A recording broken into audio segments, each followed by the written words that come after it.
comme…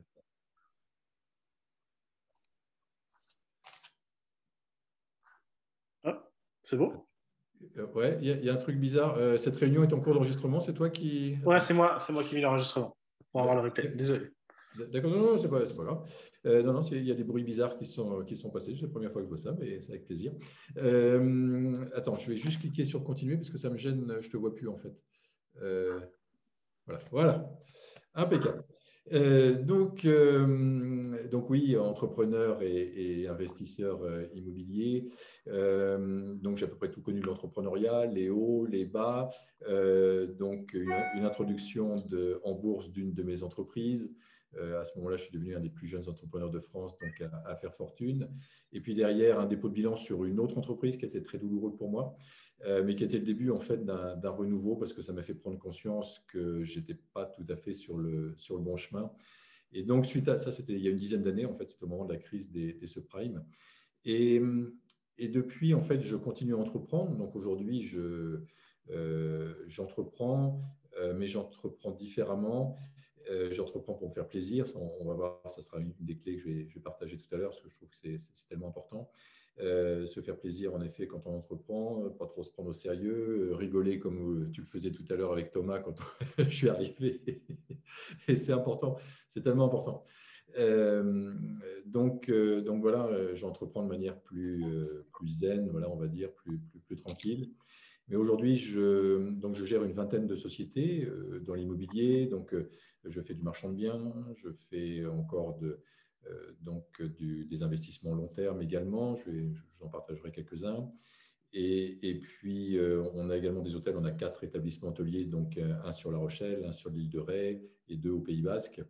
Donc, avec nos équipes de salariés qui exploitent tout ça. Donc, on a remis en route donc les hôtels récemment. Et puis, ça, c'est la moitié de mon activité, je dirais. Puis l'autre moitié de mon activité, c'est des activités de partage, comme je fais ce soir, de contribution, où je peux en effet transmettre un peu de mon savoir. Et ça me passionne, en fait. C'est quelque chose qui me passionne, c'est pour ça que je le fais. À chaque fois, c'est un vrai plaisir de pouvoir échanger, de pouvoir amener des choses donc, à vous qui êtes sur le chemin de la liberté financière, du fait de vous construire donc un patrimoine immobilier et certains donc de manière importante. Donc voilà, si je peux vous apprendre des choses, n'hésitez pas. Et d'ailleurs, tout à l'heure, donc on sera dans la séance de questions-réponses. Surtout, n'hésitez pas à me poser toutes les questions que vous voulez. Voilà, j'y répondrai vraiment en toute transparence. En plus, un exercice que j'aime bien. Alors, donc on est convenu avec Thibaut.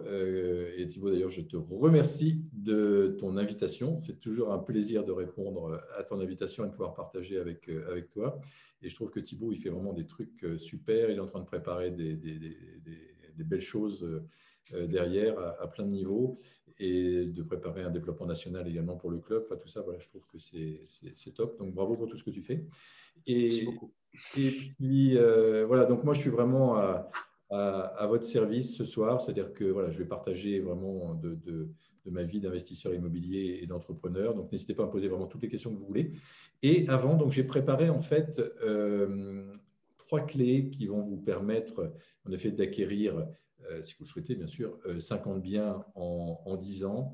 Donc, je voudrais d'abord partager sur quel type d'organisation, en fait, l'organisation générale qu'il va falloir mettre en place pour développer un tel patrimoine. Voilà, le financement, l'organisation juridique, la délégation. Enfin, là, bien sûr, on va être dans les grandes lignes, parce que sinon, il faudrait y passer plusieurs jours. Mais on va dans les grandes lignes, mais ça va vous donner quelques notions, quelques bases, puis peut-être quelques idées. Ensuite, je voudrais vous parler aussi de comment trouver les biens, parce que les 50 biens, il va falloir les trouver. Vous parlez ensuite d'état d'esprit. Et sur l'état d'esprit, on en a parlé un petit peu tout à l'heure. Voilà, ne pas forcer les choses. Voilà, on va voir ce que j'entends par là. Et puis également de transformer peut-être vos peurs et vos croyances limitantes, parce que peut-être que vous avez des craintes aujourd'hui. On dit, voilà, un patrimoine de 50 biens, c'est beaucoup.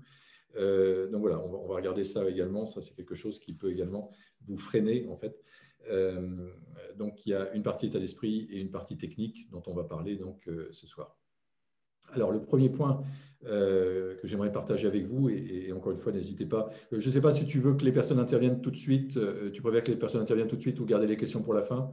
Moi, je vais, quand tu auras fini ta première clé, les questions qu'ils pourront me poser, je te les poserai. Comme ça. Excellent.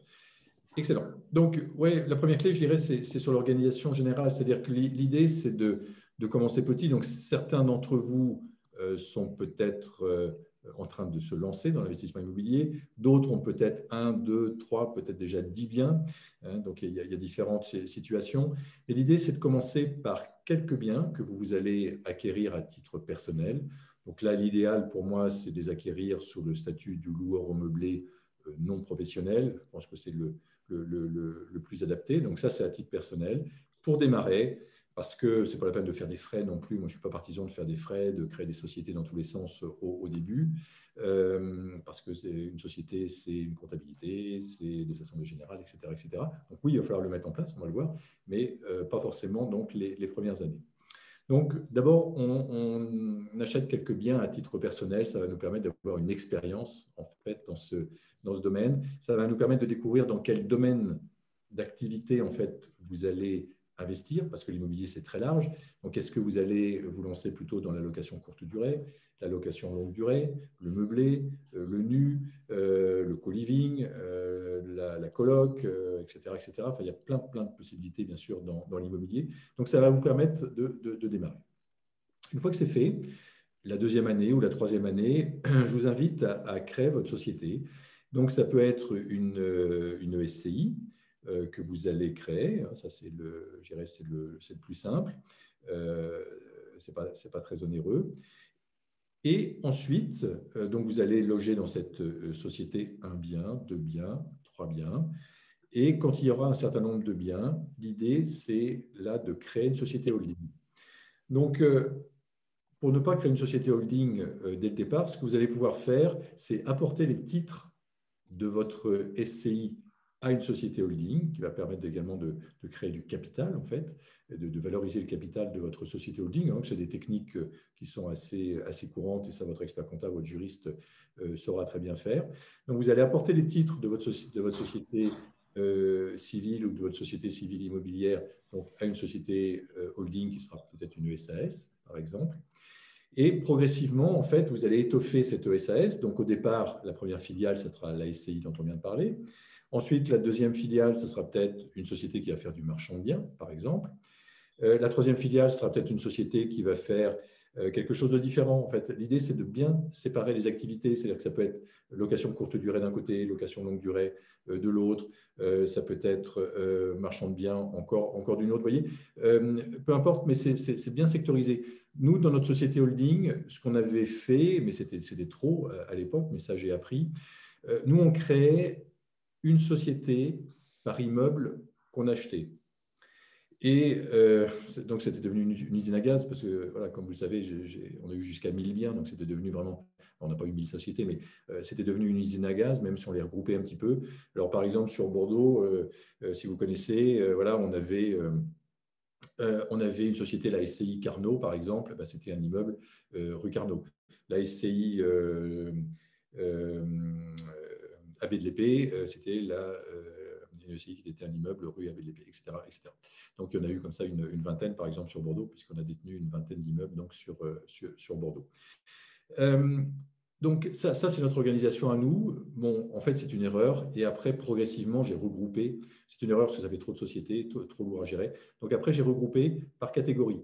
Donc, on avait, donc moi, mes catégories, c'était par ville. Donc, on a fini par avoir une société qui gérait tout Bordeaux, une société qui gérait tout La Rochelle, etc., etc. Une société également de marchand de biens. Mais ça a quand même fait donc, beaucoup de sociétés au final. L'idée, si vous voulez, par rapport aux banques, c'est qu'au départ, bien sûr, quand vous allez acheter à titre personnel et quand vous allez également acheter avec votre SCI au départ, c'est que la banque va regarder vos revenus à vous. Donc, en effet, est-ce que vous êtes en CDI? Est-ce que vous avez de l'apport, etc., etc. Donc ça, la banque va identifier l'investissement immobilier à votre patrimoine, à vous. Alors, c'est gérable au début, quand on a les premiers biens immobiliers, les premiers appartements, les premières maisons. Mais il y a un moment, si vous voulez, il faut sortir de ça parce que sinon, on ne pourrait jamais avoir une capacité d'endettement suffisante. faut sortir de cette identification à votre patrimoine perso et commencer à regarder en fait les revenus de vos sociétés ou de votre société ou de votre société holding. Et ça, il faut essayer de le faire le plus rapidement possible. C'est-à-dire que quand vous créez votre société, bon, généralement, il faut le temps qu'elle monte en puissance, que les résultats soient là, il faut 2-3 ans. Donc, admettons que si vous créez une SCI cette année et puis une société holding dans 2 ans, eh bien, les banques elles vont commencer à regarder vos revenus, peut-être liés aux sociétés, peut-être dans 4 ou 5 ans.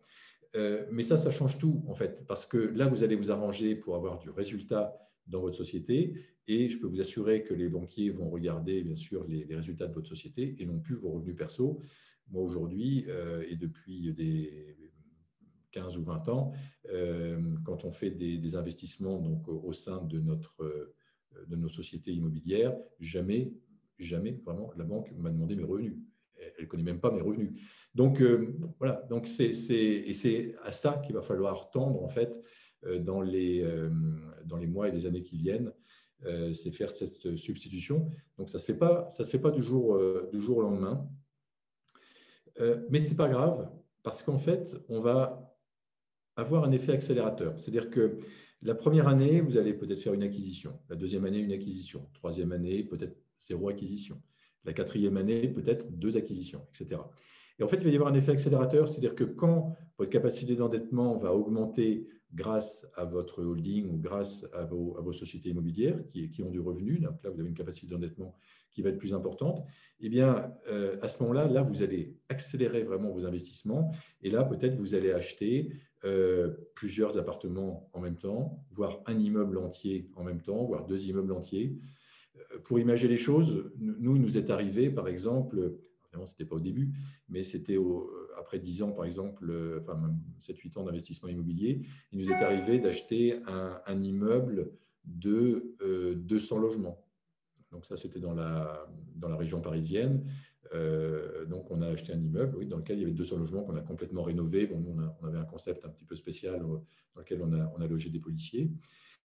Mais c'est possible. On a également acheté, 2 ans plus tard, une foncière qui existait déjà. Donc, on a acheté en fait une société qui détenait une centaine de lots en immobilier. Alors, je pourrais développer un peu si ça peut vous intéresser tout à l'heure, mais ça, c'est possible. Alors, évidemment, ce n'est pas le type d'opportunité que vous avez quand vous démarrez, c'est logique. Les choses se précisent au fur et à mesure. Et moi, je n'aurais jamais imaginé, quand j'ai commencé, à acheter 100 lots à la fois. Mais c'est ce qui se présente, si vous voulez, petit à petit.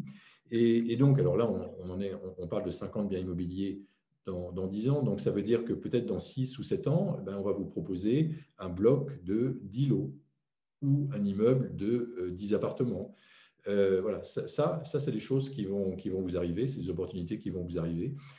Donc, au fur et à mesure que votre patrimoine va se construire. Donc, voilà, sachez ça, c'est que ce n'est pas pour avoir 50 biens en 10 ans, ce n'est pas 5 biens par an pendant 10 ans, mais il va y avoir un effet accélérateur. C'est un bien par an au début, peut-être certaines années au début, vous n'allez rien acheter parce que vous n'avez pas suffisamment de capacité d'endettement. Et puis, à un moment, la capacité d'endettement, vraiment, elle va s'agrandir grâce aux revenus de vos sociétés. Et là, vous allez faire un bond. Et vous allez arriver donc à vos 50 lots, voire plus. Dans les… je vois mon ami Jean-Pierre qui se connecte. Salut Jean-Pierre. Donc, on était en train de parler de cette société holding. Dans les différentes sociétés qui vont être filiales de vos sociétés, des sociétés qui vont faire de l'investissement à long terme, je vous conseille d'avoir une société qui va se spécialiser dans le marchand de biens. Ça a pas mal d'avantages. Donc, le marchand de biens, c'est l'achat-revente. L'avantage, c'est que ça va vous générer de la trésorerie immédiate.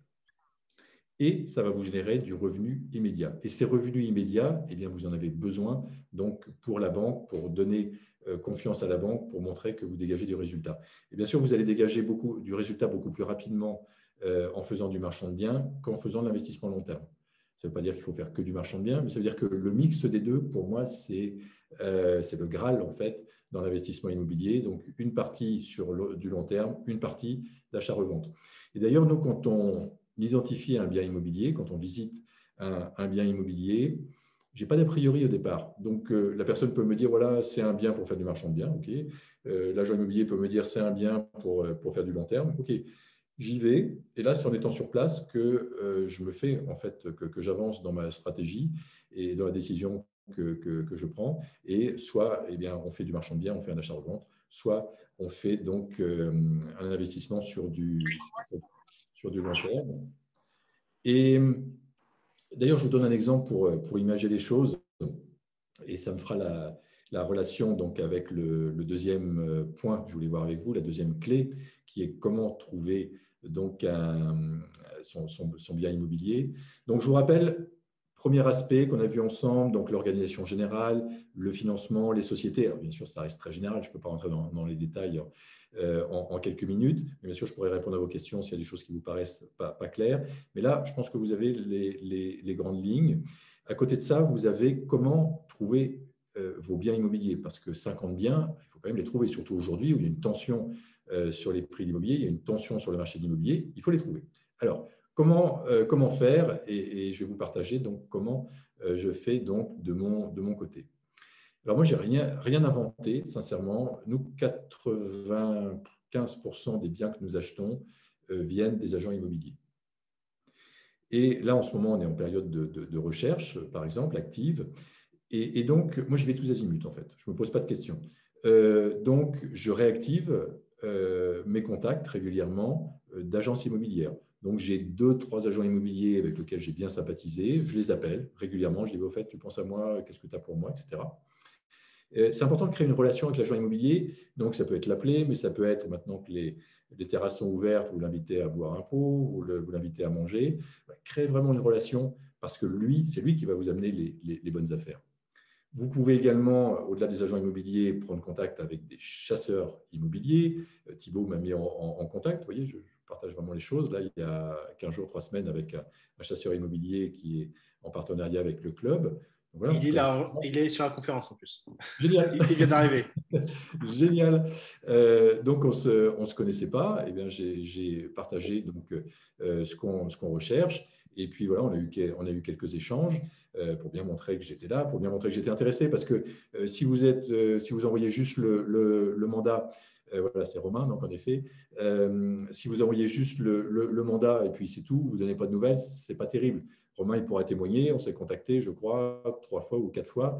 Voilà, il m'a posé des questions, je réponds. Alors, en ce moment, je manque un peu de temps, mais je réponds toujours. Voilà, il y a une relation qui se crée. C'est hyper important parce que ce que j'aimerais, c'est que Romain, quand il va avoir un bien donc pour faire une opération de marchand ou de long terme, il pense à moi.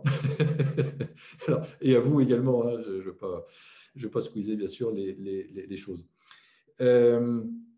Et puis, également tout simple, moi je fais comme vous, c'est-à-dire que je regarde Internet quand j'ai un petit peu de temps, je prends les journaux gratuits qu'on trouve devant les agences immobilières. J'ai trouvé un journal, enfin j'ai pris le journal gratuit là, donc il y a quelques semaines. Je feuillette, j'ai vu une vieille ferme, parce qu'un de mes objectifs, nous, c'est d'acheter une vieille ferme donc sur la côte basque. Et donc, bon, ça pouvait correspondre, mais je dis c'est bizarre parce que le prix avait l'air intéressant. Mais bon, j'appelle, donc elle me donne quelques explications. Alors moi, je veux quand même essayer de cerner au maximum les choses avant de me déplacer parce que bien sûr, notre temps est précieux. Bon, ça semblait correspondre, c'était Asparin, ça semblait correspondre. Et donc, j'y vais avec Valérie, on regarde, puis en fait, non, ça ne va pas aller parce que bon, la vue n'est pas exceptionnelle. En fait, il y a des contraintes importantes parce que c'est une zone dans laquelle intervient la SAFER, enfin, bon, etc., etc. Enfin, je vous passe les détails, mais bon, ça ne va pas correspondre. Mais ce n'est pas grave, le temps n'est pas perdu, puisque j'ai commencé à sympathiser avec cette femme agent immobilier. Je lui ai expliqué, réexpliqué qui on était, ce qu'on faisait, ce qu'on recherchait. Et voilà, maintenant, je vais l'appeler de temps en temps. Je vais l'appeler, je vais reprendre contact avec elle. Je vais vous rappeler, etc. Je cherche. Voilà, ça, ce n'est pas compliqué et tout le monde peut le faire.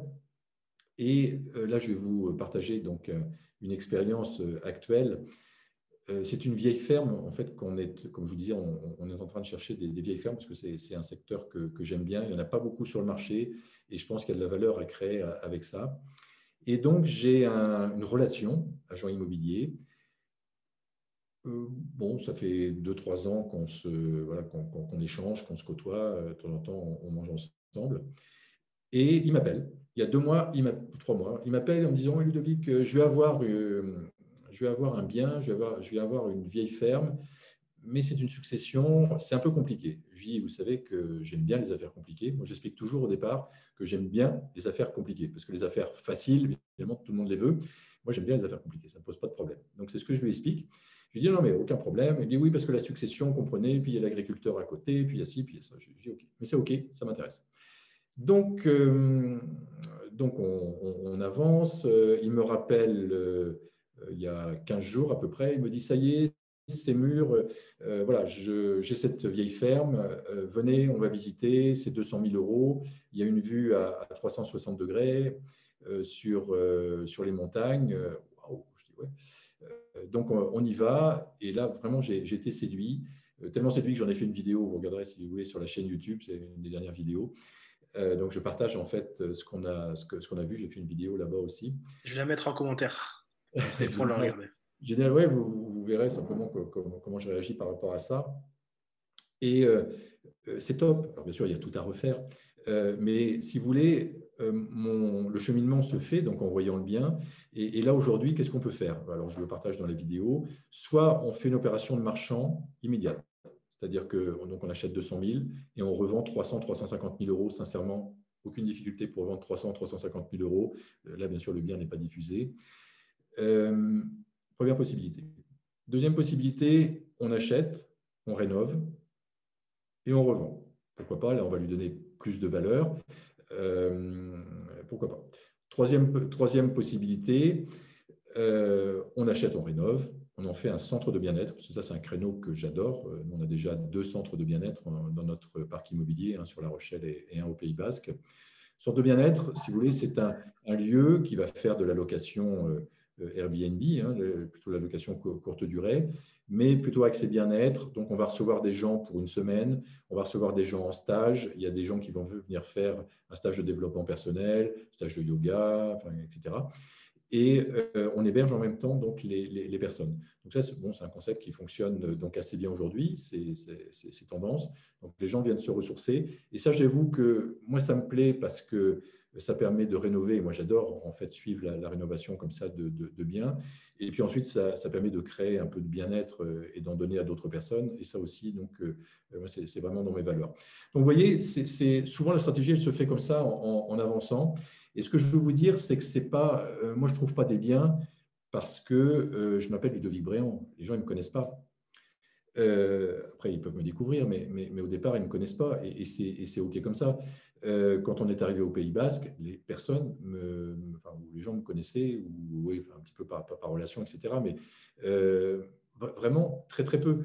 Quand j'ai commencé à investir en Espagne il y a 2-3 ans, personne ne me connaissait. Donc, j'ai recommencé quelque part mes gammes.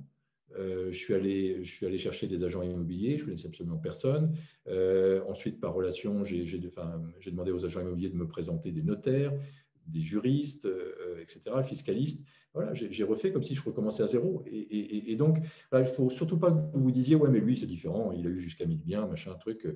Et non, moi, c'est exactement comme vous. La petite différence, c'est une clé également que j'ajoute. La petite différence, c'est que j'ai toujours en tête, toujours dans mon mindset, le fait de déléguer. Ouais, à chaque fois que je peux déléguer, je délègue. Alors, je délègue tout ce que je n'aime pas faire. Je délègue là où je ne suis pas bon. Bon, ça c'est une chose. C'est bon en travaux? J'ai quelqu'un qui a posé la question: est-ce que tu fais les travaux toi-même dans des opérations de marchand de biens? Alors, ça dépend de ce qu'on appelle les travaux moi-même. Les Ouais. travaux, si c'est prendre le marteau moi-même, il est préférable que je ne le fasse pas. Parce que sinon, je vais blesser quelqu'un ou moi. Donc, non, mais je n'ai pas de goût à ça. Bon, moi, mais attention, on est tous différents. Je pas du tout, on est tous différents. Il faut juste se connaître, simplement. Moi, je sais que le bricolage, je n'aime pas ça. ça m'ennuie, j'ai l'impression de perdre mon temps, mais c'est OK. Moi, je suis comme ça. Par contre, il y a une autre personne qui va adorer bricoler, adorer faire des travaux, et là, il faut qu'elle en fasse une partie, pas tout, parce qu'il ne faut pas y passer trop de temps, mais une partie, c'est OK. Donc, il faut simplement bien se connaître et déléguer ce qu'on n'aime pas faire. J'aime pas faire les travaux, je délègue les travaux. J'aime pas faire tout ce qui est gestion, comptable, machin truc, je délègue. Voilà. En revanche, j'adore visiter un bien, voir ce qu'on peut en tirer, voir si on peut le diviser, l'agrandir. Voilà, imaginer le projet, ça j'adore. Donc ça jamais je vais déléguer, parce que ça c'est mon facteur de succès à moi. Mais attention, encore une fois, chacun, on est différent. Donc simplement, voilà, il faut juste que vous appreniez à vous connaître. Qu'est-ce que vous aimez faire, qu'est-ce que vous n'aimez pas faire, et vous déléguez ce que vous n'aimez pas faire. Et surtout, ayez ça présent à l'esprit si vous voulez vous bâtir ce patrimoine d'une centaine d'une cinquantaine de biens pour commencer. Avant les 100, on va commencer par les 50. De mon côté, quand j'ai démarré, j'avais mes activités d'entrepreneur. C'est peut-être le cas de certains d'entre vous qui vous prennent du temps. Donc, vous ne pouvez pas consacrer, bien sûr, peut-être beaucoup de temps à vos recherches, etc., à vos investissements immobiliers. C'était mon cas. Hein. Et donc, ça ne m'a pas empêché de développer ce gros patrimoine. Alors, comment j'ai fait? Tout au départ, alors, OK, c'est moi, parce que je voulais calibrer un peu le concept, mon projet, je voulais calibrer ce que je voulais acheter. Donc, au départ, moi, je voulais acheter des immeubles de centre-ville, avec les murs de boutique au rez-de-chaussée et 2, 3, 4, 5, 10 appartements au-dessus. Voilà, ça, c'était le concept que j'ai dupliqué donc, dans plusieurs villes comme ça. Une fois que je l'ai calibré, une fois que j'en ai acheté 2, 3 comme ça, donc j'ai bien compris, j'ai cherché quelqu'un en fait qui pouvait faire les recherches pour moi, parce que je n'avais pas le temps. Et donc, je suis tombé sur une personne, c'était ce qu'on appelle un maître d'ouvrage délégué. Alors, quand je dis je suis tombé, en fait, c'était pratiquement un voisin. Il habitait à 2 maisons de moi. Donc, vous voyez, il faut savoir saisir les opportunités puis rester ouvert. Donc, j'échange avec un voisin, en fait, à cette époque-là. Et je dis, qu'est-ce que tu fais? Il me dit, voilà, moi, j'étais dans l'immobilier, je suis chez un bailleur social. Voilà, je me mets à mon compte et je vais aider des personnes à faire les montages un peu financiers, trouver les financements, enfin des trucs comme ça. Donc voilà, ça reste ancré. Puis après, quand je le revois, je dis, mais est-ce que tu irais un petit peu au-delà, par exemple? Parce que voilà, moi, je commence à prendre de l'expansion et puis je cherche quelqu'un qui pourrait valider des immeubles pour moi, valider les budgets travaux, me les présenter. Voilà, est-ce que ça t'intéresserait? Ah, me dit, bien sûr. Et donc, en fait, il s'appelle Jean-Marc. Donc, Jean-Marc, il a participé à tout mon démarrage pendant… Alors, au départ, il était indépendant, donc il ne travaillait pas pour moi, mais très rapidement, en fait, il a travaillé plus que pour moi, mais toujours en indépendant. Et je ne sais pas, il a peut-être participé à l'achat peut-être d'une centaine de lots, quoi. D'une centaine au moins d'une centaine de lots. Et donc, le deal que j'avais avec lui, c'est qu'il allait, donc par exemple, si on achète, moi j'habitais à La Rochelle à l'époque, s'il achète un immeuble à Bordeaux, je lui dis, OK, tiens, j'ai tel apporteur d'affaires. Alors, lui avait aussi ses apporteurs d'affaires, moi les miens. Et si c'était les miens, je dis, tiens, voilà, j'ai un apporteur d'affaires qui m'amène tel immeuble à tel endroit, est-ce que tu peux y aller? Et il me faisait la synthèse, donc il me faisait des photos, il me préparait un petit dossier, les photos, il me faisait le budget actuel si on ne faisait pas de travaux et qu'on louait, par exemple, le budget actuel, enfin, avec les travaux, je veux dire, et revente, ou avec les travaux et location. Voilà, il me faisait 2 ou 3 budgets selon les cas. Moi, je choisissais. Et selon le budget qu'il me faisait, on faisait la proposition d'acquisition. Donc, le prix en fait, d'acquisition, on le fixait, le prix plafond d'acquisition, on le fixait par rapport en fait, au budget prévisionnel qu'on avait établi.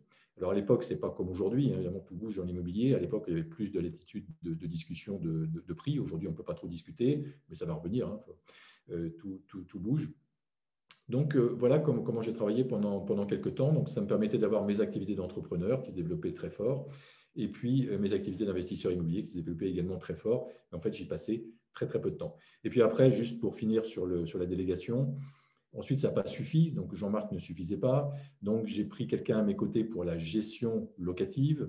Donc, au départ, on l'a délégué, mais ensuite, on l'a intégré chez nous. Ensuite, j'ai pris quelqu'un pour la compta, etc. Bref, on a eu, en fait, dans notre équipe foncière, on a eu jusqu'à 4 ou 5 personnes. Donc, il y a une personne ensuite qui a fait que le suivi des travaux, des personnes que la gestion locative, une autre personne que la compta, enfin, etc., etc. Voilà. J'ai bâti ma petite équipe, en fait, progressivement, donc sur quelques années, mais c'est ça qui m'a permis, en fait, d'atteindre donc les 1000 biens. Chose également que je voudrais vous dire, Par rapport au choix des biens, par rapport à ce que vous allez demander également à l'agent immobilier, c'est de vous spécialiser, surtout au départ.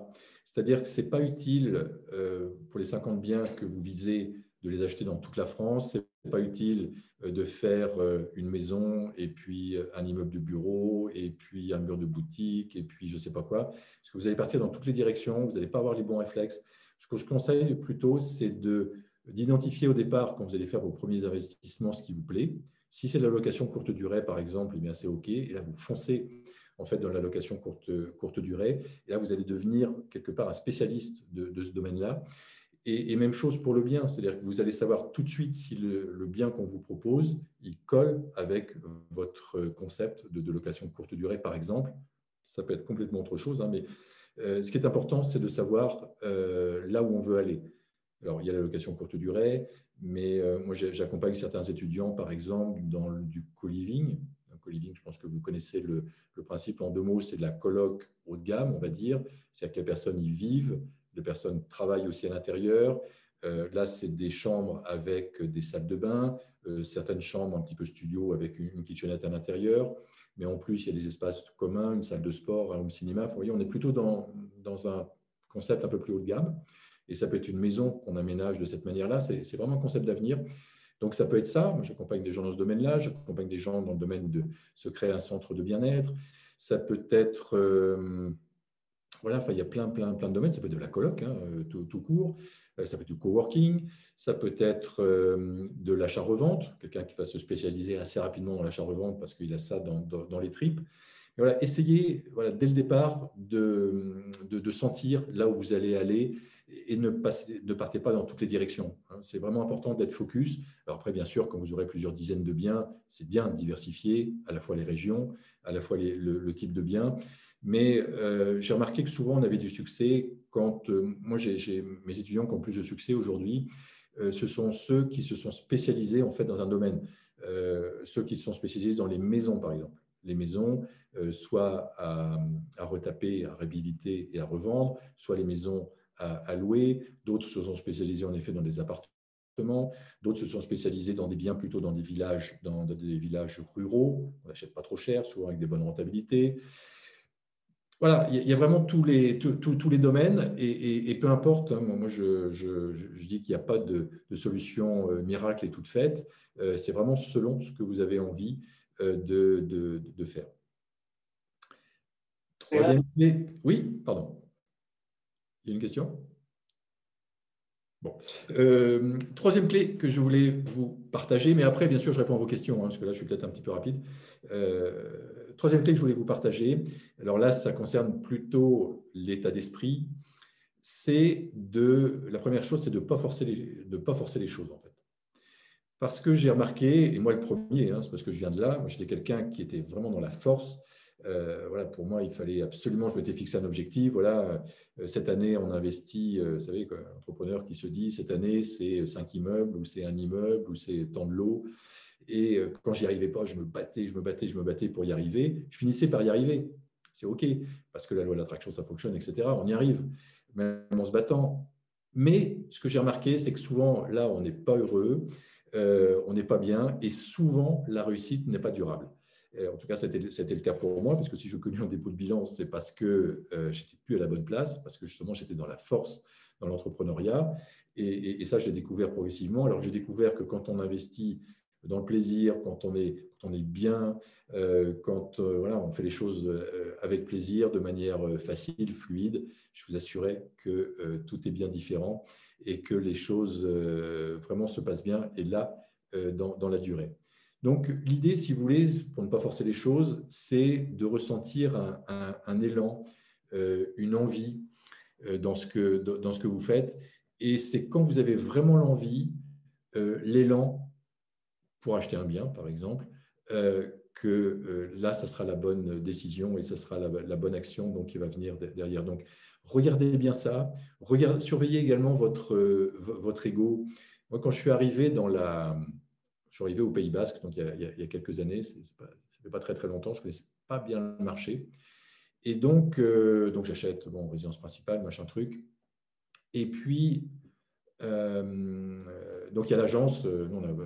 Faut savoir qu'on a été un gros faiseur avec Carmen Immobilier, que vous connaissez si vous êtes sur la côte basque, puisque je crois que quand on est arrivé, on a acheté pour, je ne veux pas dire de bêtises, mais pratiquement 3 millions d'euros de biens. Donc le commercial, je peux vous dire qu'il était content parce qu'on a acheté résidence principale, parce qu'on a acheté l'hôtel également qu'on a découvert la même année, etc. Enfin bref. Donc, on a beaucoup acheté. Alors, pourquoi on a beaucoup acheté? Parce qu'on avait beaucoup vendu avant, hein, je vous rassure. Je sortais d'un dépôt de bilan et donc, il fallait se refaire, entre guillemets. Et donc, on a vendu beaucoup d'immeubles, entre autres nos immeubles de Bordeaux, nos immeubles de La Rochelle. Donc, on a eu du cash. Et ce cash, donc, on a réinvesti donc, en partie donc, au Pays Basque. Bref, et cet agent immobilier de Carmen me dit « Ouais, j'ai un truc top pour faire une opération de marchand à Olette. » Ceux qui connaissent la côte basque, Olette, c'est au-dessus de Saint-Jean-de-Luz. Je dis « Ok, on y va. » C'est vrai que le prix au mètre carré n'était pas cher. J'aimais bien. La maison était bien. C'est une belle bâtisse basque, mais plutôt contemporaine. Enfin, je ne sais pas, elle avait peut-être une vingtaine d'années, mais enfin, il y a des belles ouvertures. Et nous, notre idée, en fait, c'était de faire à l'intérieur une dizaine d'appartements dans la maison. Puis il y avait un garage à côté. On voulait faire une petite maison donc, dans le garage. Il y avait un terrain de 3000 m², donc on voulait détacher 2000 m² et les vendre. Donc voilà, c'était une opération de marchand de biens en même temps de promotion parce qu'on voulait faire 10 appartes donc, dans la maison. Et pourquoi j'ai voulu faire ça? Parce que sincèrement, je n'avais pas tellement envie. À cette époque-là, je n'avais pas tellement envie. Enfin, voilà, j'avais besoin aussi de me reconstruire, etc. Et puis, on avait quand même notre patrimoine aussi actuel à réorganiser, donc les ventes à faire, etc. Et puis, j'avais les hôtels aussi. Enfin, bref, je n'avais pas trop envie. Mais mon ego me disait vas-y, ouais, vas-y, quoi. Montre-leur aussi, tiens, montre-leur à ces petits basques ce que tu sais faire, toi. Et donc, j'ai fait une grosse connerie. J'ai fait une grosse connerie parce que je ne connaissais pas bien le marché basque. Et en fait, faire des appartements. Donc, alors au départ, tout s'est bien passé. Hein. On a déposé un permis de construire, on a obtenu le permis de construire. Donc, tout ça, c'est de l'argent, c'est du temps. Mais on commence à lancer la vente, rien. 3 mois après, rien. 4 mois après, rien. 0 lot vendu. C'est pas possible. Et en fait, on a compris que OLED, c'est un marché top pour les maisons, mais surtout pas pour les appartements. Alors, vous direz, peut-être pu m'en apercevoir avant, mais voilà, même en tant que pro de l'immobilier, j'ai mis le temps. Et donc, connerie. Donc, on était scotché en fait avec cette opération. Alors, même quand on est scotché avec une opération de marchand de biens, il y a toujours des solutions. Donc, les solutions, je les ai eues en discutant, en regardant, en creusant le dossier. En fait, ce qu'on a fait, c'est que la maison, au lieu d'en faire une dizaine d'appartements, on l'a juste coupée en deux, dans le sens, voilà, on a fait 2 maisons mitoyennes, si vous voulez, donc chacune avec, je ne sais plus, 700-800 m² de terrain, avec des belles vues. Alors, évidemment, ça fait des frais parce que diviser une maison, il a fallu remettre les compteurs, l'eau, l'électricité, etc., etc. Mais on n'a pas fait les travaux, en fait. On a juste fait la division, mais on n'a pas fait les travaux finaux. Et on a vendu comme ça, et ça s'est vendu comme des petits pains. Donc, on a vendu le terrain très rapidement. On a vendu donc, les 2 maisons. Donc, en fait, ça fait 3 lots en tout. Et on a vendu les 2 maisons donc, mitoyennes très, très rapidement. Bon, on n'a pas fait une très belle affaire. On a fait une petite plus-value, mais vraiment petite. Donc, ça n'a pas été la meilleure opération. Mais bon, on s'en sort quand même correctement. Mais j'ai perdu de l'énergie. Et tout ça parce que c'était mon ego qui était aux commandes. Ce n'était pas vraiment mon envie. Et ça, il faut faire gaffe, quoi. C'est vraiment quelque chose, il faut vraiment être prudent. Et aujourd'hui, voilà, est-ce que c'est mon ego qui parle? Est-ce que je veux me comparer aux autres? Je veux faire plus que les autres? Est-ce que je veux montrer aux autres que je suis capable? Et là, c'est l'ego. Donc attention, voilà. Ça, c'est quelque chose, je m'aperçois que c'est vraiment important. Et quand je discute avec d'autres professionnels de l'immobilier, souvent, ils m'ont dit que quand ils avaient poussé, forcé pour acheter un bien immobilier, alors qu'ils n'avaient pas forcément envie, ils ne les sentaient pas vraiment, ça a été un échec à chaque fois. Donc voilà, soyez prudents par rapport à ça. Ça ne veut pas dire que vous n'aurez pas d'obstacles, ça ne veut pas dire que vous n'aurez pas de difficultés sur votre chemin d'investisseur immobilier, de marchand de biens ou autre. Ça ne veut pas dire ça, bien évidemment. Bien sûr qu'il y a des obstacles, des difficultés, il y en a toujours. Mais ce que je veux dire, c'est que quand vous n'avez vraiment pas envie, quand c'est lourd, quand c'est pesant, etc. C'est là où il faut vraiment se poser la question. Et puis moi, aujourd'hui, en fait, je fonctionne de la manière suivante. Quand j'ai un refus, eh bien, pour moi, c'est un mal pour un bien. Quand je lance un business ou je ne sais pas, je fais un lancement immobilier, par exemple en ce moment, on est en train de lancer on est en période de lancement d'Imosen. Quand je fais des choses comme ça, quand ça ne fonctionne pas, enfin, ce n'est pas le cas là, mais quand ça ne fonctionne pas, c'est OK. Voilà, c'est OK. Ouais, ça ne fonctionne pas, ce n'est pas grave, c'est qu'il y a autre chose derrière. Je fais une acquisition immobilière, je fais une offre, c'est refusé, c'est OK, c'est qu'il y a autre chose derrière de mieux. Et sincèrement, à chaque fois, ça fonctionne comme ça. Vraiment, hein, c'est un truc de fou. Alors, pour moi, c'était plus sensible encore par rapport aux résidences principales, parce que là, il y a plus d'affect. Mais on a changé de résidence principale il n'y a pas très longtemps sur la côte basque. On avait fait des propositions avant pour d'autres maisons qui ont été refusées. Au départ, j'étais un peu déçu, quelques heures, hein, sincèrement quelques heures. Avant, ça aurait été quelques semaines, mais là aujourd'hui, c'est quelques heures, je suis déçu, puis après, je me reprends. Je dis, OK, c'est qu'il y a autre chose de mieux derrière. Et sincèrement, ce qu'on a trouvé, oui, je vous assure qu'il y a eu autre chose de mieux derrière. Ça a été exactement la même chose en Espagne. Pareil, on a acheté une résidence locative en Espagne il y a 2 ans. Exactement la même chose. On a fait plusieurs propositions, refus au départ. Je dis, merde. Et puis finalement, voilà, on a trouvé quelque chose qui correspond exactement à ce qu'on veut. Et heureusement, donc, on n'a pas forcé. Puis le dernier point, le deuxième point que je veux partager par rapport à cet état d'esprit, donc en plus de ne pas forcer les choses, c'est de transformer vos peurs et vos croyances limitantes, parce que souvent, c'est ça qui nous bloque. En fait, souvent, on a peur. Alors, ça peut être la peur du jugement. Qu'est-ce que vont en dire les autres? Si j'ai 50 biens immobiliers un jour, qu'est-ce que vont en dire les autres? Si je commence à vraiment gagner de l'argent, qu'est-ce qu'on va dire de moi? Ça peut être la peur de perdre également, hein, ça peut être ça peut être la peur du succès. Enfin, souvent, c'est des peurs en fait qui nous limitent. Et là, moi, le petit truc que j'ai trouvé, c'est un truc tout simple que je vous partage, que je pratique personnellement, c'est de lister les peurs quand je vois que je suis un peu bloqué dans certaines choses. J'essaie d'aller voir en moi quelle peur en fait j'ai. Est-ce que c'est la peur d'échouer? Est-ce que c'est la peur du regard de l'autre, la peur du jugement? Personnellement, c'était souvent la peur du jugement, la peur du regard de l'autre. Ça me bloquait vraiment. Et donc, je note en fait toutes ces peurs. Et puis, alors soit je brûle, c'est mon petit rituel, soit je brûle la feuille, ou soit je la déchire, je l'enterre, enfin, ou je la jette. Mais donc, voilà le petit truc que j'ai. Mais regardez bien, parce qu'il faut savoir que l'état d'esprit, pour moi, c'est 80% de la réussite d'un investisseur immobilier. 80% de la réussite, c'est vraiment l'état d'esprit. La technique, c'est 20%. Donc, bon, j'ai commencé par la technique. Bien sûr qu'il faut avoir des bases au niveau technique, mais vraiment, le plus important, c'est l'état d'esprit. Quel état d'esprit vous avez? Qu'est-ce qui vous empêche de passer à l'action? Quels sont vos freins? Quelles sont peut-être vos croyances limitantes? Ça, c'est vraiment des choses à aller chercher. Et puis, observez-vous, regardez si c'est votre ego qui est aux commandes ou si c'est vraiment votre envie, on pourrait dire votre cœur, votre ressenti. Ce n'est pas la même chose. Le petit truc également, et puis après, je vais répondre à vos questions, qui peut vous aider, c'est d'écouter votre corps, en fait. Parce que le corps, souvent, en fait, c'est un bon indicateur de savoir si on prend les bonnes décisions ou pas.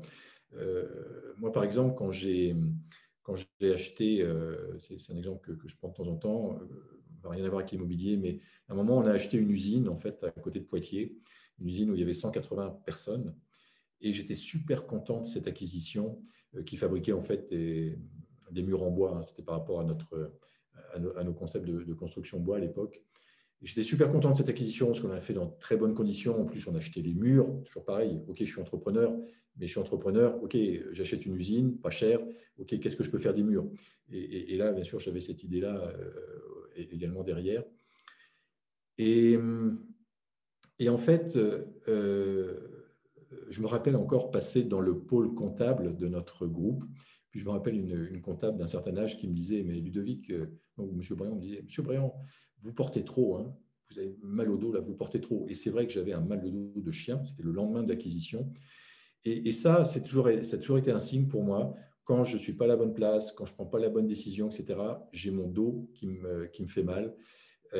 parce que je suis trop dans la force, je suis trop dans il faut absolument. Voilà. Et donc maintenant, comme je me connais, je m'observe. Et donc, dès que mon dos me fait mal, eh bien, je ralentis ou je fais différemment ou je change de décision. Voilà, c'est des petits trucs comme ça que je vous partage qui peuvent peut-être vous aider. Donc, voilà ce que je peux vous dire donc pour vous constituer donc un patrimoine donc de 50 biens donc dans les 10 ans qui viennent. Sachez que c'est possible pour chacun d'entre nous. C'est même possible d'avoir plus. Hein. Ce n'est pas non plus une obligation d'avoir plus. Ce n'est pas non plus une obligation d'avoir 50 biens. Vous pouvez vous limiter à 3-4 biens, 2-3 biens même peut-être. Moi, j'ai des étudiants qui, avec 3 biens, sont libres financièrement. Hein. Des 3 biens avec des gros cash flows positifs, on peut être libre financièrement. Donc, ce n'est pas la peine d'en avoir 50 ou 100 ou 200. C'est là où aussi il faut faire attention à l'ego. Mais si au fond de vous, vous avez vraiment envie de faire grand, parce que c'est en vous, vraiment, et puis, mais ce n'est pas votre ego qui est aux commandes, eh bien, à ce moment-là, donc, allez-y et sachez que c'est possible. Vraiment, c'est possible. C'est possible aujourd'hui, c'était possible hier, ça sera possible encore demain. Bien sûr, vous aurez quelques difficultés, bien sûr, vous aurez quelques obstacles, mais voilà, avancez donc un pas après l'autre et sincèrement, vous allez voir votre vie va également se transformer et à chaque fois, c'est un réel plaisir de voir la transformation. Voilà, Thibaut, je ne sais pas s'il y a des questions. Ah, si, il y a plein de questions. Donc, je vais te les poser petit à petit. Alors, je les ai notés. Donc, au bout de combien d'appartements en LMNP tu conseilles de créer une société? En gros, et après, c'était à partir de quel seuil de LMNP dès que les seuils du LMNP sont dépassés pour éviter de passer au LMP. En gros, je pense que la question vraiment tournée, c'est est-ce qu'il vaut mieux, à partir d'un certain moment, créer une SCI plutôt que passer en LMP? Ben, le moment, en fait, c'est par rapport à la capacité d'endettement et je pense, si vous voulez, il ne faut pas en avoir trop à titre personnel, ce n'est pas utile. Peut-être 1, 2, 3 à titre personnel, c'est bien. Et puis après, en effet, vous créez votre société. Une remarque quand même par rapport LMNP, LMP. C'est marrant parce que souvent, on a peur de passer de LMNP à LMP. Et puis, de mon côté, en fait, j'étais LMNP et là, je suis en train de passer LMP. Alors pourquoi? Alors nous, c'est un petit peu différent, c'est qu'en fait, on a une résidence secondaire sur l'île de Ré qu'on loue, puis là, on n'y va plus parce que maintenant on est en Espagne, donc l'été, donc on la loue complètement. Et puis, on a notre résidence principale, donc de Biarritz, qu'on loue également l'été. Et en fait, on dépasse largement les seuils du LMNP. Parce que les revenus en fait locatifs qui sont importants évidemment, dépassent donc mes revenus, enfin les revenus du foyer. Donc on passe en LMP.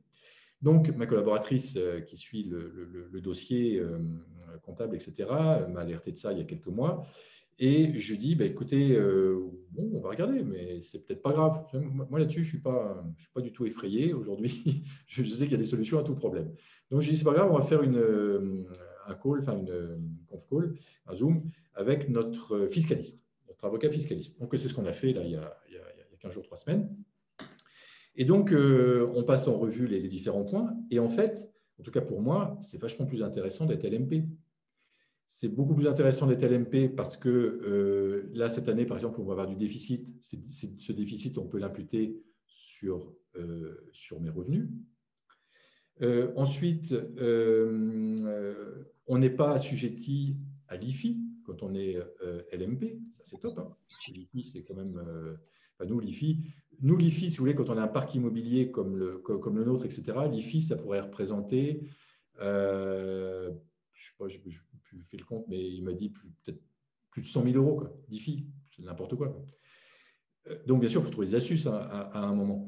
Parce que l'IFI, c'est sur son patrimoine perso, mais c'est également sur son patrimoine professionnel,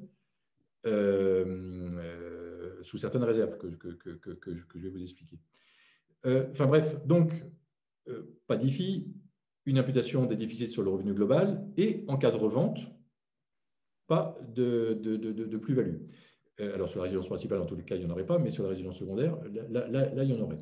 Enfin bref, pour moi, c'est que des avantages. Donc, vous voyez, il ne faut pas… De temps en temps, on a des idées préconçues. Ouais, parce que j'ai entendu quelqu'un qui me disait, ouais, parce que j'ai entendu dans une vidéo, etc. OK, on se pose, on regarde sa situation et on trouve des solutions. Donc, vous voyez, là, j'étais plutôt agréablement surpris de la chose. Juste par rapport à l'IFI, quand même, parce que quand on a un gros patrimoine immobilier, donc on va dire 50 lots, même si vous les avez dans une holding, même si vous les avez dans une société, vous serez imposé à l'IFI si vous faites de la location nue ou de la location meublée, sauf si vous avez des services. Pourquoi? Enfin, une des raisons pour lesquelles on a, nous, des hôtels, c'est que nos hôtels, en fait, sont dans la même société. C'est-à-dire que c'est la même société qui détient murs et fonds de commerce, enfin, ou qui détient les murs et qui exploite, si vous voulez. D'accord? C'est-à-dire qu'on n'a pas de bail commercial avec un tiers ou autre. C'est nous qui faisons tout. Et comme on est à la fois propriétaire et exploitant, eh bien, on n'est pas à l'IFI. Donc, ça veut dire que sur tous nos hôtels, pas d'IFI. Sur tous nos centres d'affaires, enfin, on en a deux, mais sur nos centres d'affaires où on offre des services, le centre d'affaires, on fait la location de bureau à la journée, au mois, à l'année, etc.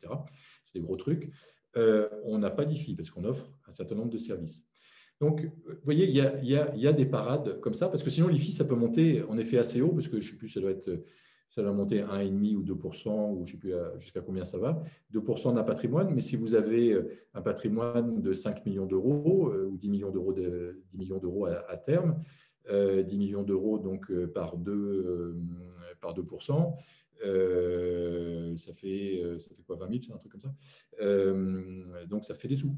20 000 euros par an de perdus, ça fait de l'argent. Précision également, quand même, pour vous rassurer, c'est que l'IFI, vous l'avez sur le patrimoine net, hein, vous ne l'avez pas sur le patrimoine brut. Donc, ça veut dire que si vous avez 1 million d'euros de patrimoine, mais que vous avez 900 000 euros d'emprunt, votre IFI, il porterait potentiellement que sur 100 000 euros. D'accord ? Et comme, de toute manière, il y a des seuils, c'est-à-dire qu'à moins de, je ne sais plus, 1,3 million ou 1,6 million, je crois que c'est 1,3 million de patrimoine, vous ne payez pas d'IFI, c'est OK, hein, donc vous n'avez pas de souci les premières années. Hein, mais voilà, enfin voilà, je suis peut-être allé un peu trop loin dans ma réponse, mais voilà, c'est ce qui m'est venu, donc si ça peut… Voilà, c'est bien d'aller loin, tu as bien raison. Voilà. Non, mais en plus, ça peut vous donner des réflexes, si vous voulez, c'est peut-être pas tout à fait adapté à votre situation aujourd'hui, mais peu importe, ça vous donne des réflexes. Peut-être que c'est comme la société holding, c'est peut-être pas adapté à votre situation aujourd'hui, mais au moins ça vous donne de la vision. Vous vous dites, ah ouais, mais OK, bah dans 3, 4, 5 ans, OK, bah je crée une holding. Ah oui, OK, dans quelques années, OK, je vais avoir l'IFI, mais je vais travailler comme ça et comme ça. Au moins, vous aurez la vision de ce qui va se passer pour vous dans les années qui viennent. Ouais. Alors, prochaine question, c'est de Swen, qui fait partie du club et qui posait. Donc, pour lui, c'est pour toi d'abord, c'est hyper important de te spécialiser au début et après, tu lances les opérations de marchand de biens à côté. C'est pas à l'inverse, je commence des opérations de marchand de biens et après, je fais de l'investissement locatif. Non, c'est pas grave, ça peut. Non, l'avantage ce qu'on peut faire avec le marchand de biens, mais vous le savez certainement, c'est si vous n'êtes pas propriétaire de votre résidence principale, c'est d'acheter votre résidence principale.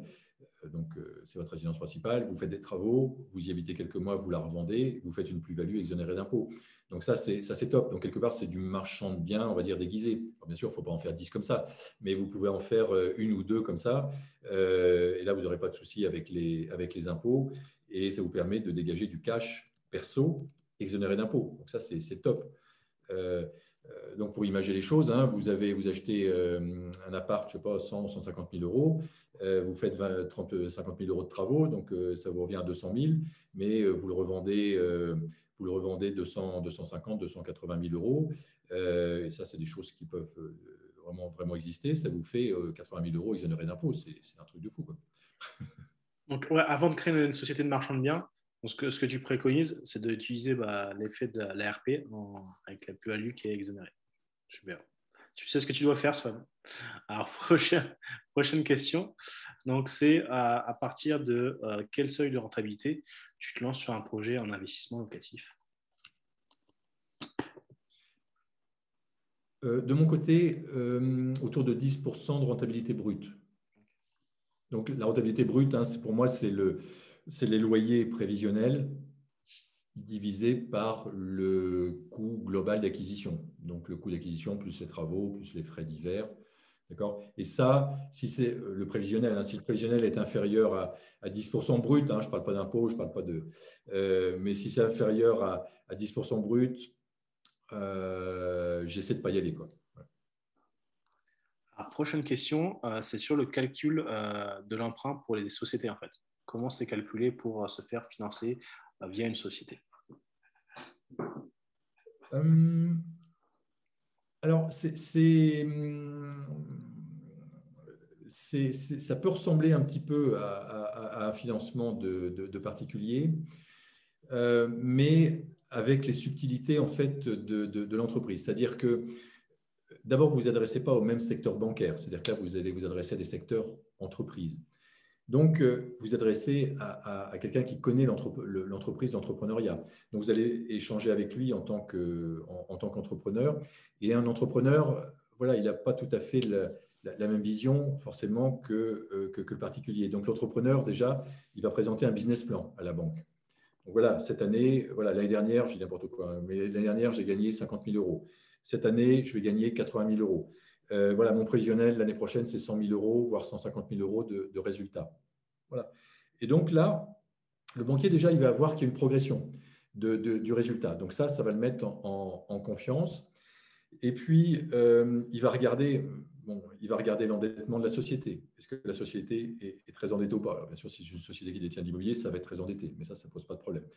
Il va regarder en effet votre capacité donc à générer du bénéfice. Est-ce que c'est l'achat-revente qui a généré le bénéfice? Est-ce que c'est la location court terme? Si vous voulez, il va vraiment raisonner en tant qu'entrepreneur avec vous. Donc, ça peut faciliter un petit peu donc, les choses par rapport simplement au calcul d'un taux d'endettement. Donc là, il va bien falloir préparer le dossier, si vous voulez. Donc, travailler avec son expert comptable pour montrer l'existant, mais également le prévisionnel. Ce que les banquiers aiment bien, c'est un peu comme la bourse, ça fonctionne de la même manière, c'est la progression, en fait.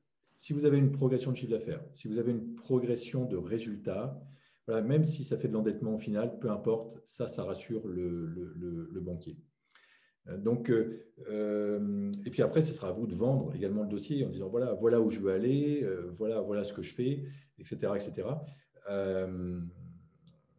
Voilà, donc on s'éloigne vraiment du particulier, mais là, l'idéal, c'est comme je vous disais, de monter un dossier avec l'expert comptable et surtout de donner des perspectives de développement importantes sans inquiéter le banquier. Moi, personnellement, de temps en temps, j'ai inquiété les banquiers parce que comme je connaissais de très, très forts développements, en fait, ça les inquiète. S'il y a une progression, même s'il y a une progression du chiffre d'affaires de 50% par an et du résultat de 50% par an, ça va. C'est quand vous commencez à avoir des progressions de 200, 300%, etc., oula, il est bizarre, lui. donc voilà, il faut essayer de parler langage banquier. Donc là, il faut se mettre en mode vente et voilà. Et en mode vente à un banquier, il faut le rassurer. Voilà. Je suis là pour vous rassurer. Je ne suis pas un fou furieux. Voilà ce que j'ai fait, voilà ce que je fais, voilà où je veux aller. Voilà, je le rassure.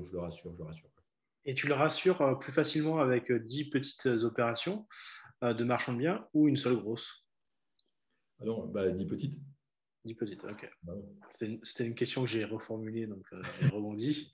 Avec 10 petites, maintenant, attention, il faut peut-être aller entre les deux parce que 10 petites, c'est beaucoup d'énergie. Parce qu'en fait, on va mettre la même énergie dans une opération de marchand de biens que dans 10 petites. Donc, je ne vous conseille pas non plus de faire 10 petites parce que ça va être très, très chronophage. Mais faites 5 moyennes, par exemple. Puis après, tout dépend aussi de votre capacité d'endettement.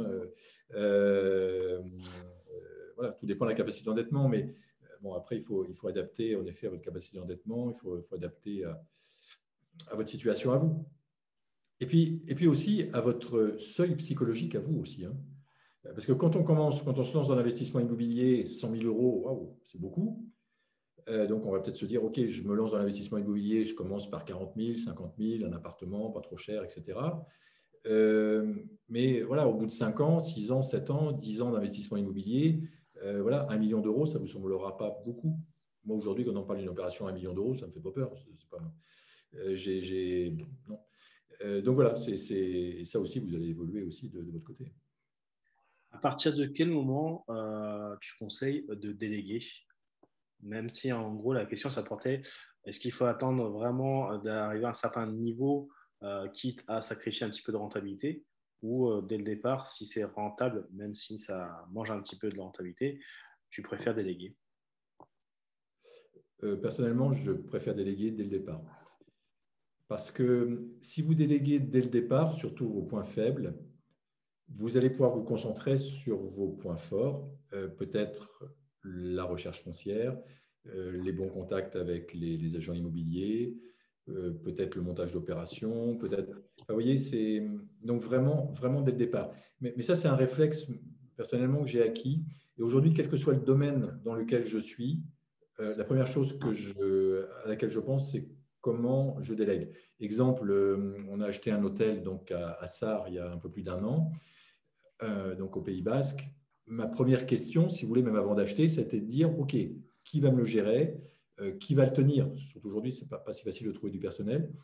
Voilà, donc on a trouvé la solution parce que comme on avait déjà une responsable en fait à Asquin, bon, bah, elle a fait les deux. Mais c'est une question que je me pose moi, vraiment dès le départ. C'est pareil, je fais du web marketing. Voilà, je me pose la question, OK, mais qui va travailler à mes côtés? Ce n'est pas forcément un salarié, ça peut être en effet des partenaires. Vous pouvez externaliser les choses à des partenaires, c'est des partenaires extérieurs. Mais ouais, c'est vraiment la question qu'il faut se poser très, très rapidement si on veut avoir un gros patrimoine immobilier. Super. Pour avoir un gros patrimoine immobilier, est-ce que tu t'es associé à des marchands de biens sur différents projets, ou tu préfères investir seul? Alors, de mon côté, non, je ne me suis pas trop associé. Bon, c'est mon expérience, je vous partage mon expérience. Donc, voilà. Encore une fois, on est tous différents. Mais personnellement, mon expérience d'association en général n'a jamais été très bonne. Je ne sais pas pourquoi, mais je n'ai jamais vraiment réussi. Et comme je n'ai jamais vraiment réussi à faire de bonnes associations, j'ai été déjà associé plusieurs fois, mais ça n'a jamais vraiment bien fonctionné. Vraiment. Et comme moi, je crois vraiment voilà, au signe et je ne veux pas forcer les choses, aujourd'hui, je ne force plus, je ne cherche pas à m'associer. Ça ne veut pas dire que je ne m'associerai pas demain, mais en revanche, si je dois m'associer, alors déjà, je ne le ferai pas, ça c'est sûr, dès le départ, je ne le ferai pas sur du long terme, sur du patrimoine long terme. Parce que ça, c'est trop important. Si vous voulez du patrimoine, quand on est parti sur 15, 20, 25 ans, s'associer avec quelqu'un, ça n'a pas de sens. Déjà, s'associer avec sa femme, sa conjointe, ça n'a pas toujours de sens parce qu'on sait que ça peut être compliqué sur 20, 25 ans. Mais enfin, moi, de ce côté-là, je n'ai pas trop de problèmes, mais, mais moi, je suis dans les records à ce niveau-là. Parce que ça fait 30, oui, pour la parenthèse, ça fait 30 ans que je suis avec la même femme. Mais bon, c'est la parenthèse. Mais c'est vrai que c'est pas commun. Donc voilà, il faut quand même être prudent par rapport à ça. J'espère qu'il n'y a pas des couples qui nous regardent ensemble. Mais ça c'est OK. Je dirais, voilà, s'associer avec quelqu'un dans son conjoint ou quelqu'un de la famille, voilà, sur du long terme, ça c'est OK. S'associer sur du marchand de biens, donc où on fait un achat-revente sur 1 an, par exemple, avec quelqu'un, pourquoi pas? Parce que là, en effet, c'est sur du court terme. Donc, si chacun fait le job, voilà, là, je pense que ça peut, en effet, tout à fait bien fonctionner. Voilà, mais après, encore une fois, on est tous différents. Et encore une fois, ça peut répondre à une nécessité. C'est-à-dire que si vous, par exemple, aujourd'hui, vous avez une capacité d'endettement qui est limitée, et ben, en effet, l'association peut être une bonne solution pour vous. C'est-à-dire que, mais encore une fois, il faut que ça soit équilibré. C'est-à-dire que vous, en tant qu'investisseur immobilier, vous faites le job. C'est vous qui trouvez l'immeuble, c'est vous qui trouvez le financement, enfin, c'est vous qui trouvez tout le montage. Et votre associé, il amène peut-être le cash, un petit peu de cash, et il amène la capacité d'endettement. Vous voyez, et ça, c'est équilibré. Il y en a un qui est en opérationnel, l'autre qui n'est pas en opérationnel, mais qui amène le cash et la capacité d'endettement. Et là, vous associez ensemble. Ouais. J'ai Jérémy qui dit heureusement que ta femme ne regarde pas. Alors, on va rebondir sur une question plus sérieuse. Donc, j'ai un couple d'investisseurs qui font partie du club. Donc, ils commencent à avoir un encours assez conséquent de 750 000 euros. Et du coup, ils seront peut-être un petit peu limités par les banques. Du coup, quelles seraient vraiment pour eux les meilleures solutions pour ne plus se faire limiter par les banques à un certain moment donné? Alors, comme on a dit, comme on vient de le dire, éventuellement une solution, c'est en effet l'association à ce moment-là. Là, ça peut présenter du sens parce que là, vous avez une certaine expérience d'investisseur immobilier, etc. Donc, ça peut avoir du sens de trouver quelqu'un de la famille, un ami, un proche. Il faut savoir que en France, mais également à l'étranger, il y a beaucoup, beaucoup d'argent.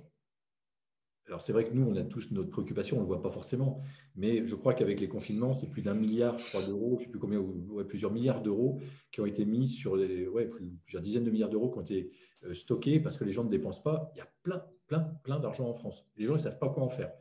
Les gens, ils mettent leur argent sur le livret A, sur un livret bancaire, sur un contrat d'assurance vie, ça ne rapporte rien. Ça ne va même pas protéger l'inflation qui est en train d'arriver très vite, à grands pas.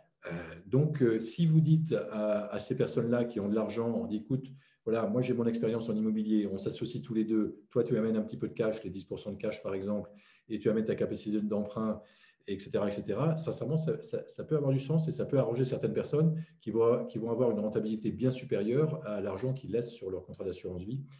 Donc aujourd'hui, ça c'est une solution. Après,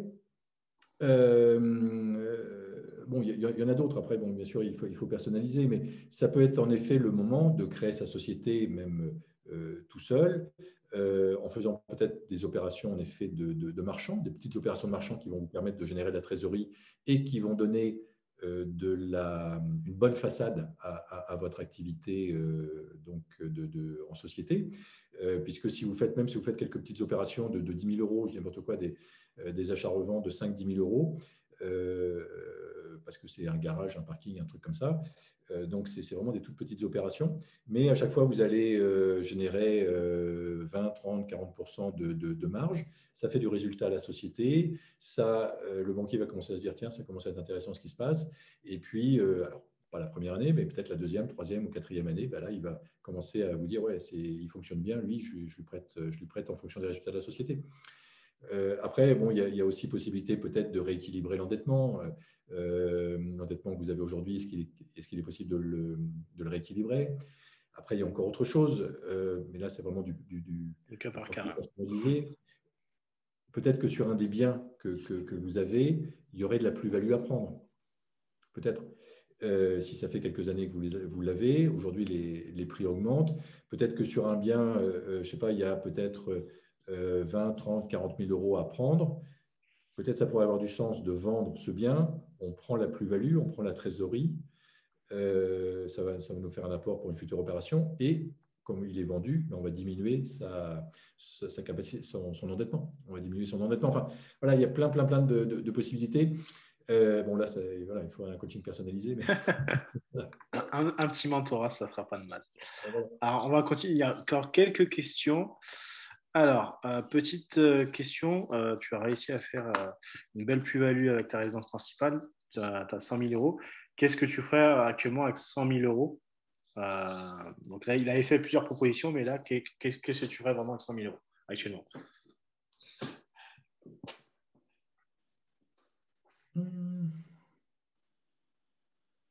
Donc, 100 000 euros de trésor. Ouais. Alors, est-ce que tu as de la capacité d'endettement ou pas? Voilà, ça va dépendre évidemment de ça aussi. Est-ce que tu es au taquet de ta capacité d'endettement ou pas? Mais comme ça, les différentes possibilités, tu peux, comme tu viens de vendre ta résidence principale, est-ce que tu en as racheté une autre ou pas? Si tu n'en as pas racheté d'autres, peut-être ça peut être sympa d'en racheter une autre et de faire une deuxième opération. Tu rachètes une résidence principale, tu fais des travaux, tu y habites quelques mois et tu la revends. Bon, ça peut être une possibilité. Comme ça, au départ, tu as fait une plus-value de 100 000 euros. Là, tu vas peut-être faire une plus-value de 200 000, 300 000, enfin, je ne sais pas. Ça, c'est une possibilité. Il y a tellement de possibilités. Après, tu peux faire une petite opération de marchand, juste avec ton cash. Tu veux aller vite, tu achètes un bien à 100 000 euros et tu le revends 130 140 000 euros assez rapidement derrière. Tu peux faire une opération long terme également. Mais en fait, il faut savoir ce que tu as envie de faire déjà. Voilà. Qu'est-ce que tu as envie de faire? Est-ce que tu aimes l'achat-revente? Est-ce que tu aimes plutôt les opérations long terme? Est-ce que tu aimerais créer un co-living? Est-ce que, enfin, toi, il y a tellement de possibilités.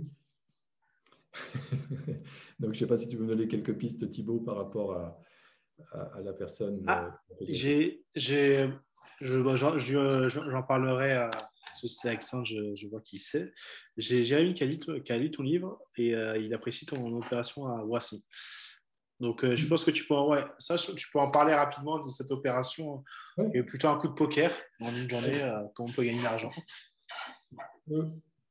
Oui, ce n'est pas un coup de poker, mais oui, alors c'est une opération qui, alors vous la relativisez si vous voulez bien, parce que c'est une très grosse opération qui a été faite dans un cadre, voilà, moi j'avais déjà mis mon entreprise en bourse, etc. Donc voilà, par rapport donc prenez-la si vous voulez pour vous, éventuellement, mais avec des chiffres qui vous concernent, parce que sinon vous allez vous dire c'est déconnecté de la réalité.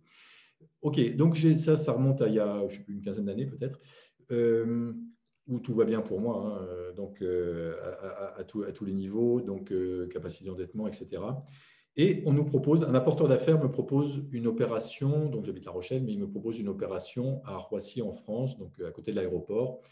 De mémoire, alors j'ai plus tous les chiffres en tête, mais admettons, c'était à peu près 20 000 mètres carrés, en fait, 2 hectares, à côté de l'aéroport, sur lesquels on pouvait faire uniquement donc une très grosse résidence hôtelière ou gros hôtel, 200, 250 chambres. Comme ça, je lui dis, moi, je n'ai pas la capacité, même si on avait de l'argent, on n'a pas la capacité à faire un hôtel de 250 chambres à Roissy. Là, on parle de plusieurs dizaines de millions d'euros. Bon, ça ne fonctionne pas, ça. Pas pour moi, en tout cas. Bon, mais je me dis, il doit y avoir un truc là, il doit y avoir un truc à creuser. Et en fait, voilà, mon ressenti me dit, ne dis pas non à cette affaire. Et en creusant un petit peu, voilà, je suis arrivé à la chose suivante. Mon idée était de faire une opération de marchand, en fait. Donc, de réserver, d'acheter en fait le foncier, de déposer un permis de construire et de revendre avec le permis de construire obtenu. Puis après, je me suis dit, on va encore faire mieux, en fait. Je ne vais même pas acheter le foncier. Je vais juste signer la promesse. Donc, j'achète la promesse, comprenez de vente, si vous voulez. Sous condition suspensive d'obtenir un permis de construire. Et un permis de construire, on sait que sur des opérations hôtelières comme ça, lourdes, ça peut être 1 an ou 2 ans. Donc, ça me laissait du temps. Ça me laissait du temps pour chercher une sortie. Et donc, je mets à profit cette année ou ces 2 ans donc pour obtenir le permis de construire, pour chercher un opérateur hôtelier qui n'était pas présent dans la zone de Roissy. Donc, il y avait pas mal d'opérateurs hôteliers, mais on en a identifié avec mon équipe quelques-uns, 5, 6, qui n'étaient pas présents. Donc, on les contacte et on leur dit, voilà, on a ce projet. Et est-ce que ça vous intéresserait? Ah ouais, on n'est pas présent, on veut. Bon. Donc, les prix étaient les suivants, si vous voulez, au niveau, enfin, ça c'était l'idée. Et au niveau des prix, alors ça commence à être loin, mais l'ordre d'idée, c'était le suivant, de mémoire. On achetait, je crois, 2 millions. Enfin, vous ne m'en voudrez pas sur les prix parce que sincèrement, tout ça, je zappe un peu, mais peut-être on achetait autour de 2 millions d'euros, 2,5 millions d'euros, je ne sais plus, le terrain. On déposait le permis de construire. Et en fait, l'idée, c'était de faire cette opération-là la même journée, donc l'achat et la revente la même journée. C'est-à-dire que donc on a acheté le terrain, donc admettons 2 millions d'euros chez le notaire, le matin à 11 heures. Le permis de construire, on ne l'avait pas payé puisque le deal, en fait, avec l'architecte, c'était qu'on le paye quand on avait vendu. C'était le deal de départ. Alors, ça représentait 200 ou 300 000 euros, hein, c'était un gros truc, mais on l'a payé donc, quand l'opération s'est débouclée. Donc, on n'avait vraiment pas déboursé d'argent. On n'avait même pas versé de dépôt de garantie puisqu'on avait versé une caution bancaire. Donc, vraiment, on débourse zéro trésorerie. Et le jour même, donc, on revend à cet opérateur hôtelier avec une plus-value de 4 millions d'euros à peu près. Donc le bien. Donc, vous voyez, on a fait une opération, on a fait une plus-value de 4 millions d'euros. Donc, on a récupéré un chèque de 4 millions d'euros, en fait, sans débourser d'argent. Donc, ça, c'était ma meilleure opération. Ma meilleure opération en termes d'achat-revente. Bon, voilà, c'est le bon mindset, je dirais, au bon moment. Ce qu'il faut que vous reteniez par rapport à ça, c'est d'avoir l'esprit ouvert. En fait, quand on vous présente un bien, ce n'est pas le refuser rapidement, c'est dire, ouais, peut-être quand même que je peux en faire quelque chose. Donc, voilà. Voilà l'idée. Ah, je ne t'entends plus. Pour rebondir avec les 100 000 euros, là, le taux d'endettement est à 0%. Et Alexandre veut se spécialiser dans la colocation senior. Bah, c'est top. C'est top, Alexandre. Bah là, tu as une capacité d'endettement et tu as du cash. Donc là, c'est tout bon. Mais peut-être pas tous tes deux œufs dans le même panier. C'est-à-dire que là, tu as une capacité d'endettement, tu as du cash. Donc peut-être essaie de valoriser au maximum ce cash. Mais là, potentiellement, tu pourrais lever, hein, si on parle de 10% d'apport, tu pourrais lever 1 million d'euros quand même. Hein. Tu pourrais lever 1 million d'euros, donc peut-être pas sur une opération, mais tu peux peut-être faire 2, 3 opérations. Peut-être en effet avec les seniors, tu peux peut-être faire un co-living senior, tu peux faire, voilà, il y a plein de choses en effet à faire. Mais en tout cas, là, l'idée, c'est d'aller optimiser à mort l'opération pour qu'avec ces 100 000 euros de trésor et puis ces capacités d'endettement maximum, tu puisses voilà, faire fort et large du premier coup. Dernière petite question. Comment tu as fait pour négocier le paiement à terme avec l'architecte? Bah, je lui ai dit. Ça se fait. Hein. Alors, tout est une question de période. C'est vrai qu'aujourd'hui, sincèrement, ça serait plus compliqué parce qu'aujourd'hui, il y a tellement de tensions, ils ont tellement de boulot que peut-être ils le feraient moins. À l'époque, il y avait un peu moins de boulot. Et donc, l'architecte, bah, il y a cru, en fait. Donc, je lui ai dit, hein, je lui ai dit, Franco, je lui ai dit, voilà, nous, on a cette opération, est-ce que ça vous intéresse? Par contre, je l'ai rémunéré un petit peu plus que Bien si sûr. jamais. Donc, en fait, ce n'est pas moi qui l'ai rémunéré, c'est l'acheteur, donc je pouvais me permettre. Et donc, voilà, on l'a rémunéré un petit peu plus que s'il travaillait pour quelqu'un d'autre. Donc, il était content au final. Non, écoute, il y a cru. Ce qu'il faut retenir quand même, c'est que toute époque a ses caractéristiques. Il ne faut pas vous dire, ouais, mais ça, c'était il y a 10 ans, 15 ans. Mais aujourd'hui, c'est différent. Oui, aujourd'hui, c'est différent. Mais demain, ça sera différent aussi. Sincèrement, l'idée, c'est tout le temps s'adapter. Aujourd'hui, le marché, et moi, je suis le premier surpris, voilà, suite au confinement, ça explose de partout, et dans le monde entier d'ailleurs, hein, ce n'est pas qu'en France. Donc les prix sont à la hausse dans le monde entier, surtout les maisons avec des cours, des jardins, des choses comme ça. Je ne parle pas de Paris qui a plutôt tendance à baisser un petit peu. Mais voilà, c'est une évolution. Bah, on fait avec, on s'adapte, on est beaucoup plus sélectif sur les biens qu'on va acheter. On va peut-être acheter des biens avec plus de travaux. On va être plus imaginatif quand on va trouver des biens. Voilà, moi, sur le Pays Basque, pour reprendre mon exemple, bah, on ne va pas acheter sur la côte. On va acheter en effet à une demi-heure de la côte une vieille ferme parce que bah, c'est trop cher pour faire des opérations de marchand, etc. C'est trop cher au bord de la côte. Donc voilà, on s'adapte, mais chaque époque a ses caractéristiques. Aujourd'hui, il y a un plus énorme, sincèrement, c'est que les taux d'intérêt sont extrêmement bas. C'est des taux d'intérêt que je n'ai jamais vus, moi, en 30 ans. Donc, profitez-en, ça ne va peut-être pas durer, donc vraiment profitez-en à fond, à fond, à fond. Ça je pense qu'il ne faut vraiment pas passer à côté. Et voilà, mais sachez que dans les 10 ans qui viennent, il y aura plein de mouvements, il y aura peut-être des baisses de prix, il y aura peut-être d'autres opportunités. Là, ça n'empêche pas d'avancer un pas après l'autre, il y a peut-être des taux d'intérêt qui vont augmenter. On ne sait pas, on va s'adapter. Retenez que moi, depuis 30 ans, chaque année, je fais au moins une opération. Alors, ça peut être une opération par an, mais ça peut être 50, 100, une centaine d'opérations par an. Enfin, plus aujourd'hui parce que j'ai plus envie, mais à l'époque, ça pouvait être ça. Donc, voilà, on s'adapte et on avance. Merci pour tes réponses, pour cette masterclass. On peut faire comment pour te contacter ou aller plus loin? Parce que bah, là, il y a du monde. Et si on veut faire quelque chose de plus personnalisé, pour avancer plus vite. Alors, eh bien, écoutez, bon, déjà, vous pouvez me retrouver sur la chaîne YouTube. Vous pourrez regarder, par exemple, la vidéo de la vieille ferme là, sur la chaîne YouTube.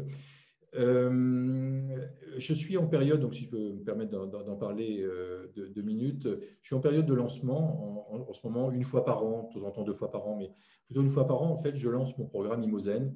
Et dans Imozen, en 2 mots, il y a 3 possibilités.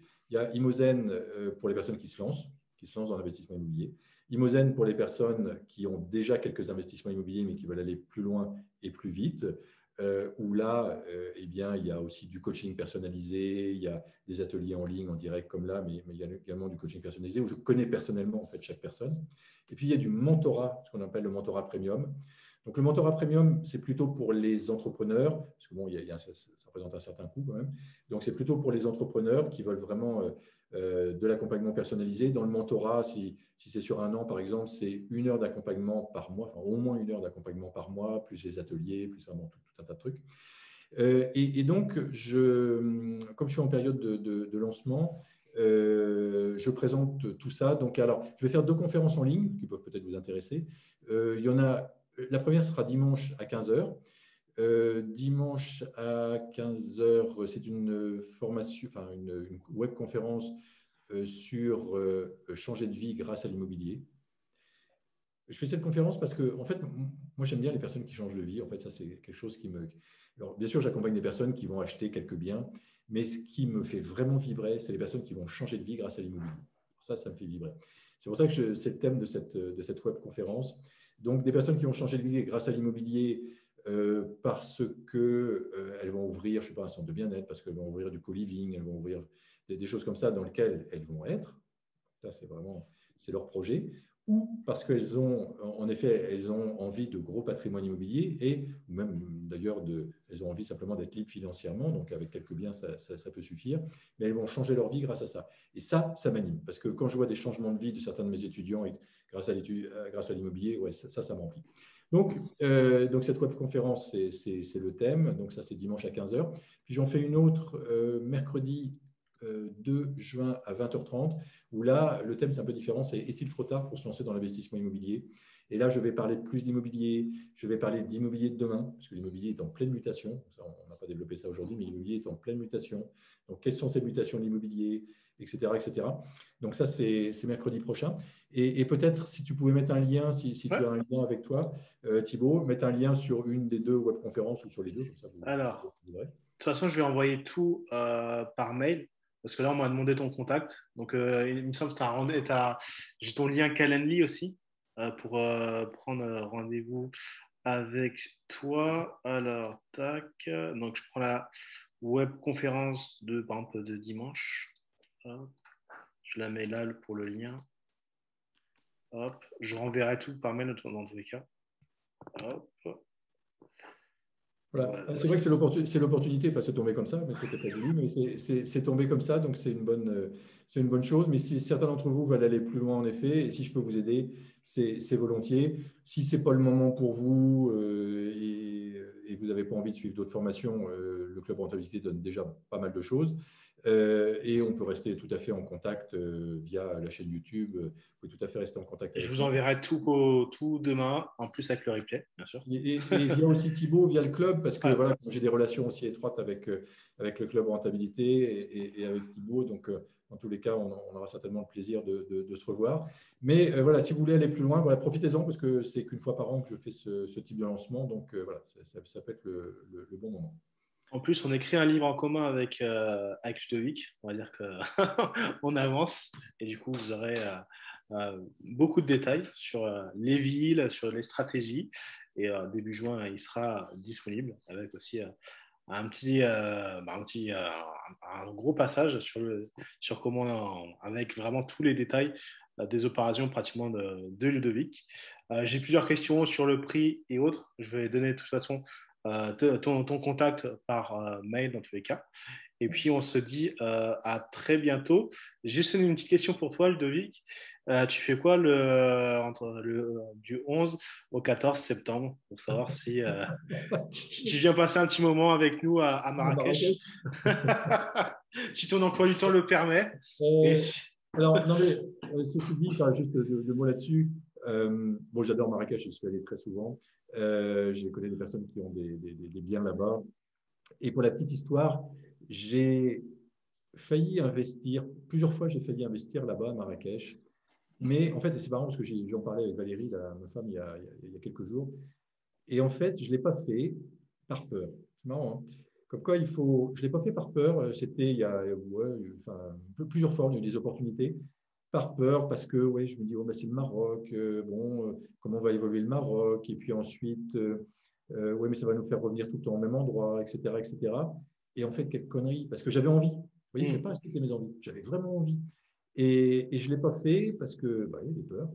Et quel dommage, parce que sincèrement, j'avais des trucs mais génial, quoi. J'aurais fait des plus-values si j'avais revendu monstrueuses. Et si j'avais gardé, j'aurais pu vous accueillir. Là, c'est moi qui t'accueille dans un très bel hôtel ouais, bon, pour Riyad. C'est cool. Donc, ouais, j'adore le Maroc, l'Afrique également. Enfin, par contre, là, j'ai déjà investi en Afrique. Donc, Sénégal, Burkina Faso. Madagascar. Voilà, donc alors je ne peux pas répondre à ta question parce que comme ça, je ne sais pas trop comment je vais m'organiser à la rentrée, si on sera en Espagne, en France. C'est une question piège. Non, je note, c'est pas impossible. Non, j'aimerais bien, c'est vrai que j'adore. Ouais.